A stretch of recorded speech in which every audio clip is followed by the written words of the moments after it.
The number of engineering professionals who work as contractors has shot up by more than twothird over the last 5 years, an accountant with official data calculates. In fact, there were 32,911 engineering contractors in 2011, compared to just over 55,000 last year, representing a rise of 68%, found Nixon Williams, in receipt of figures from the UNS. That means the stock of engineers who work for themselves has risen at more than 3 times the rate of the economy. Self-employment as a whole is up 17.5% over the same period.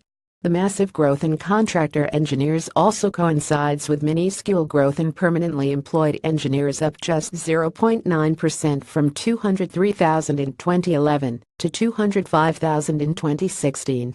Skills shortages in the engineering sector have enabled engineers to be increasingly selective about work, which has made contracting more appealing, said Nixon CEO Derek Kelly.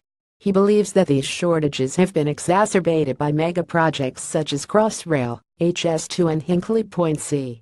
But it's not just giant programs. Other smaller engineering concerns want, and so have shifted towards, more flexible and cost-effective workforce management. The accountant reflected contractors are like a tap they can turn on and off as workloads vary, while they retain a relatively smaller core of permanent employees. The maturing of contracting was also said to have helped attract greater temporary practitioners, as it has embed fellow industry at a time when employment rights being eroded has dimmed the appeal of permanent work.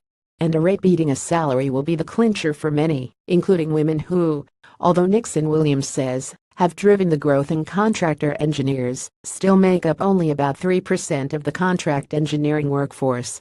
It said in high-demand areas, such as engineering, contractors are often at no greater risk of being out of work than employees, and the higher take-home pay is usually sufficient to cover any gaps between contracts.